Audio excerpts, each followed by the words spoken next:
जरा रुकिए, इस कहानी को स्किप मत कीजिएगा, क्योंकि ये कहानी किसी राजा की नहीं, किसी योद्धा की नहीं, बल्कि एक साधारण आदमी की ईमानदारी की है।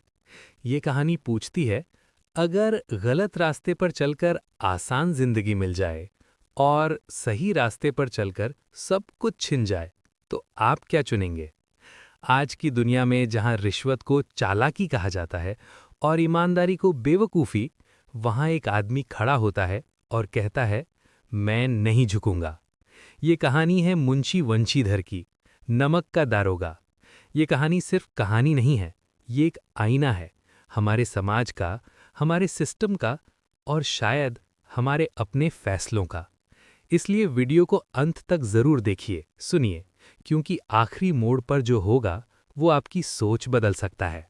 अब शुरू करते हैं नमक का दारोगा, एक ईमानदार आदमी की कहानी। सोचिए, एक ऐसी नौकरी जहां हर कदम पर रिश्वत हो, जहां बेईमानी को समझदारी कहा जाता हो, और उसी दुनिया में एक आदमी कहे, मैं गलत रास्ते से नहीं चलूंगा। यही आदमी है मुंशी वंशीधर। वंशीधर पढ़े लिखे साधारण से इंसान है। जब उन्हें नमक विभाग में दरोगा की नौकरी मिलती है तो घर में खुशी होती है, लेकिन बाहर की दुनिया उन्हें डराने लगती है। लोग कहते हैं, दरोगा बने हो, अब ईमानदारी छोड़नी पड़ेगी, ऊपर की कमाई नहीं करोगे तो टिक नहीं पाओगे। पर वंशीधर चुप रहते हैं। उनकी सोच सीधी है, नौकरी जाए तो जाए, जमीर नहीं जाना चाहिए। एक दिन उन्हें खबर मिलती है कि एक बड़ा व्यापारी अलोपीनाथ नमक की अवैध तस्करी कर रहा है। नाम बड़ा है, पैसा बहुत है और पहचान भी। साथी दरोगा कहते हैं, भूल जाओ, इससे उलझोगे तो नुकसान तुम्हारा ही होगा। लेकिन वंशीधर रात में ही निकल पड़ते हैं, ना कोई डर, ना कोई लालच। वे अलोपीनाथ का नमक पकड़ लेते हैं। अब असली परीक्षा शुरू होती है। अलोपीनाथ मुस्कुराते हैं, पहले प्यार से बात करते हैं, दरोगा जी, आप समझदार आदमी लगते हैं। फिर पैसे की थैली सामने रखते हैं। लेकिन वंशीधर का जवाब सीधा होता है, कानून नहीं बिकता। अलोपीनाथ का चेहरा बदल जाता है, अब धमकी आती है, नौकरी चली जाएगी। वंशीधर शांत रहते हैं, कहते हैं, नौकरी जाएगी तो दूसरी मिल जाएगी, पर ईमानदारी कहाँ से लाऊंगा। मामला कोर्ट तक जाता है, लेकिन यहाँ कहानी पलट जाती है।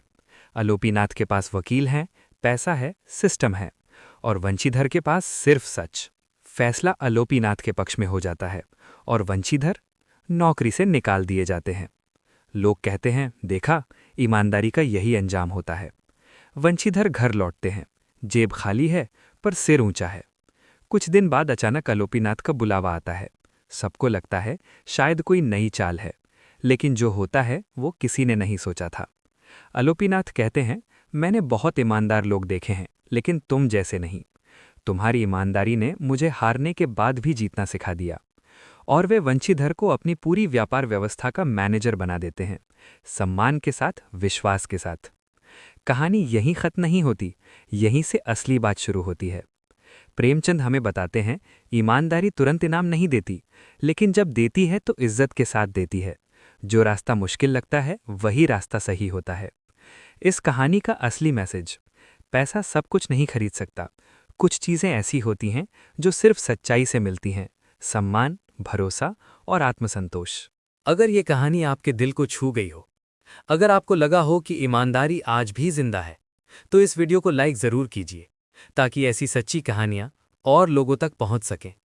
और अगर आप इतिहास, समाज और जीवन से जुड़ी ऐसी कहानियाँ जो सोच बदल दें, नियमित सुनना चाहते हैं, तो चैनल को सब्सक्राइब कर लीजिए, क्योंकि यहाँ मनोरंजन नहीं, सोच बनाने वाली कहानियाँ मिलती हैं। मिलते हैं अगली कहानी में। तब तक याद रखिए, सही रास्ता भले मुश्किल हो, लेकिन वही सबसे ताकतवर होता है। नमस्कार।